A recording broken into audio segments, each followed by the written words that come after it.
자, 오늘은 배당 정책을 통한 법인 출구 전략 중 주주 차등 배당 정책이라는 주제로 강의를 진행하도록 하겠습니다. 네. 가업 승계 구도에서 지금 말씀드리려고 하는 이 법인 주주에 대한 차등 배당 정책 한번 말씀을 드리겠습니다. 네네. 우리가 뭐 가업 승계를 하는 여러 가지 방법이 있는데 또 이제 자녀 명의로 법인을 설립해서 가업 승계 구도를 짜는 경우도 많이 있습니다. 많죠. 네. 네, 그래서 이제 자녀 명의의 법인을 우리가 특정 법인이라고 명명을 하겠습니다.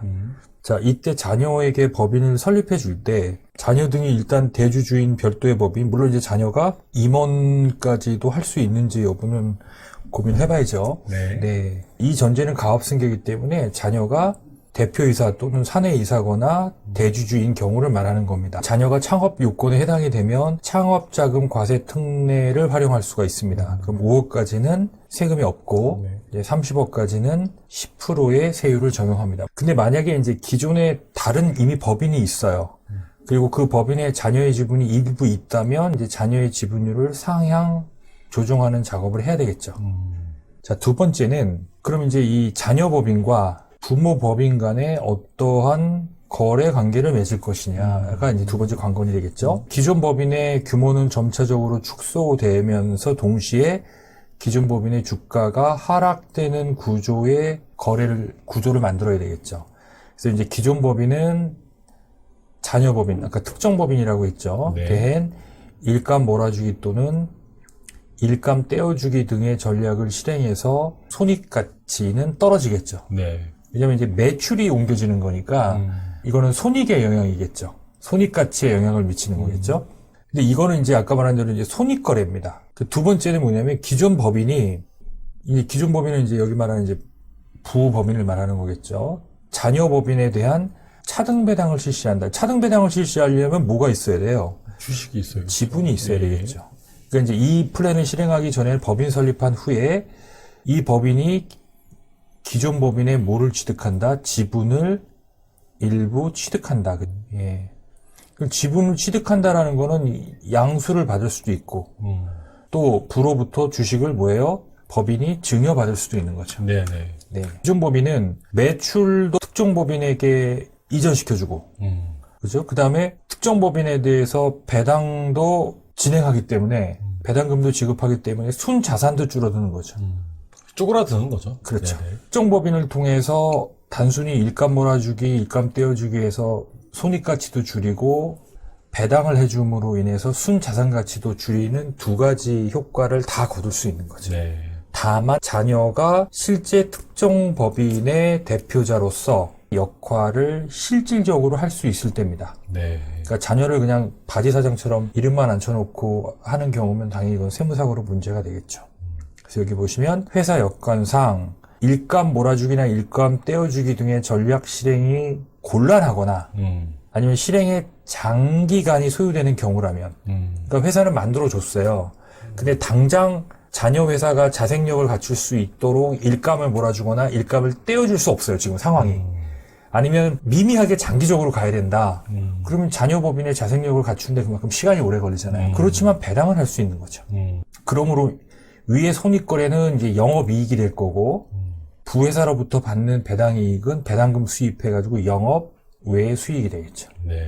이해가 되셨죠? 결론적으로 배당금 수입을 통한 자생력도 확보가 된다. 이런 부분입니다. 그래서 여기 보시면 자생력 확보 방안엔 일감 몰아주기, 일감 떼어주기 등의 이제 손익거래를 통한 자생력 확보와 특정 법인에 대한 차등 배당을 활용하는 두 가지 방법이 있다. 네. 근데 일감 몰아주기, 일감 떼어주기가 당장 실행이 어렵다 하더라도 특정 법인에 대한 차등 배당은 바로 실행할 수 있다.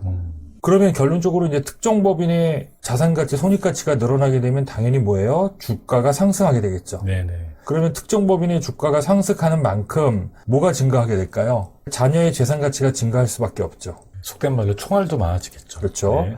특정 법인이 기존 법인을 유리한 조건으로 승계할 수 있는 구도가 형성이 되는 거죠. 그래서 특정 법인의 자생력을 조기에 확보해 줄 수 있다라는 거죠.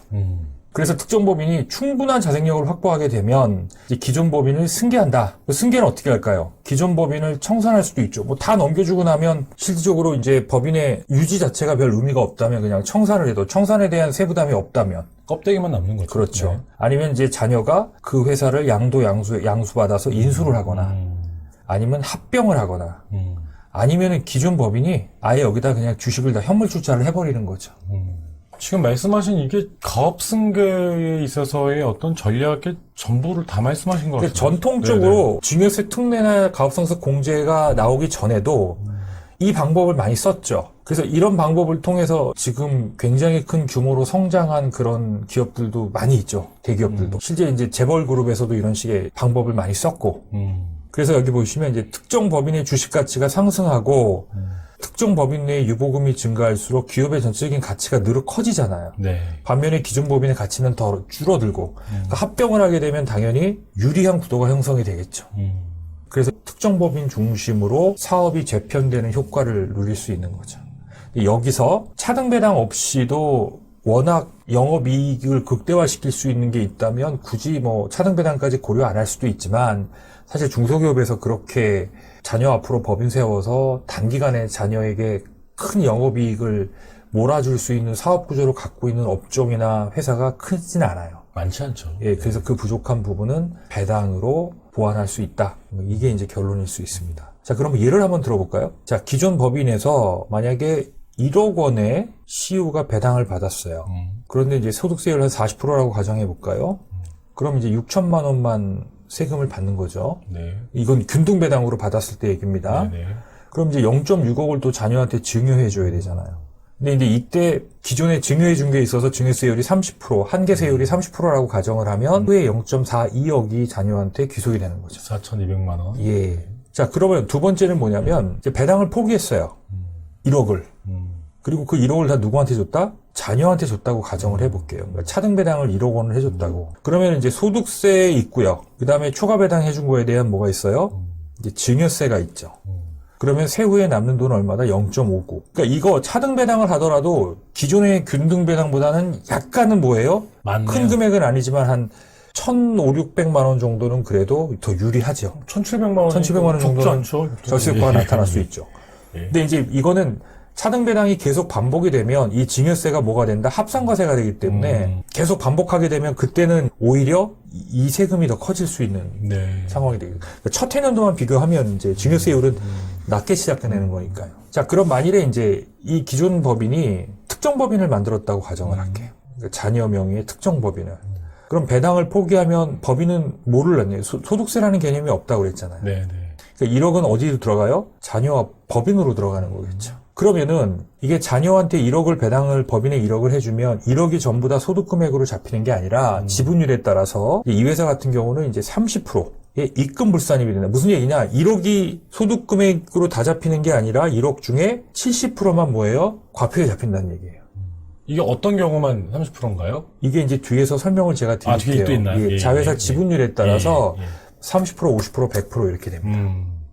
그래서 실제 여기 보시면은 입금 불산율이 30%가 되게 되면 실제는 법인세율이 22% 구간인 경우 지금은 이제 1%씩 내리긴 했습니다만 이게 종전세율을 말씀드리는 거예요. 네. 그래서 이런 논리로 계산하면 법인에 유보되는 법인세 내고 유보되는 잉여금이 얼마다? 수입배당금 잉여금이 0.85억인 거예요. 가장 높네요. 그러니까 여기서는 이 돈도 언젠가는 빼야 될 거 아니냐. 네. 그 세금까지 고려한다면 내용이 달라져요. 지금 이제 우린 그걸 논하는 게 아니라 어쨌든 1차적으로 자녀한테 이전시키는 단계까지를 얘기하는 거예요. 승계를 말씀하시는 그렇죠. 거니까. 만약에 자녀가 법인을 만들었다면 이 돈으로 법인 만들어야 되는 거고 자녀가 법인을 만들었다면 이 돈으로 법인을 만들어야 되는 거고 어차피 법인을 만들어 갈 거라면 처음부터 이런 구조로 법인을 만든 후에 초과 배당을 해주는 게 유리하다는 거죠. 그러니까 지금 배당 부분에서 1안, 2안, 3안이네요. 그렇죠. 3안이 이제 차등 법인에다가 차등 배당을 하는 그렇죠. 플랜이 가장 그러니까 좋다. 이 자금을 개인적으로 사용해야 되는 뭐 주택을 사거나 하는 거라면 이 안이 제일 나을 수 있어요. 그런데 자녀가 어쨌든 가업 승계를 해야 되는 상황 또는 법인을 만들어서 어떤 사업을 해야 되는 상황이라면 1번, 2번보다는 직접적으로 법인을 만든 후에 이 해당 법인이 기존 법인의 주식을 인수하게 한 후에 특정 법인에 대해서 배당을 해줌으로 인해서 가장 절세 효과가 크게 나타나는 그런 방안이 될 수 있다고 말씀드려요. 자, 그래서 제가 전략적 차등배당 효과를 이렇게 한번 세부적으로 나눠봤어요. 예, 이제 균등배당을 한 후에 자녀에게 증여해주는 경우. 여기 보시면 이제 세후 소득률이 이렇게 되는 거고, 그 다음에 배당을 포기한 후에 자녀에게 차등배당 해주는 경우. 조금 높죠? 네. 근데 이게 계속 반복할 경우에는 증여세율도 누진과세가 되기 때문에 높다고 할 수는 없다고 하면 첫 회년도만 비교를 한 겁니다. 네. 반면에 그냥 어차피 자녀가 법인을 할 거다라고 가정하는 하에 법인에게 차등배당 해주는 경우에는 훨씬 이 비율이 높게 나타나는 거죠. 한 20, 30% 되는군요. 그렇죠. 네, 네. 예.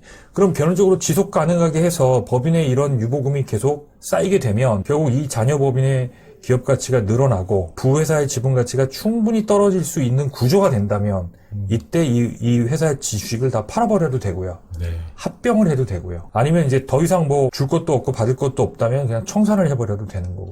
오늘은 주주 차등 배당 정책 중에서 어떠한 부분이 가장 효율적인지에 대한 부분을 방송을 드렸습니다. 시간에 주간 차등 배당 정책에 대한 부분은 다시 방송을 진행하도록 하겠습니다. 오늘 방송 감사합니다. 고맙습니다.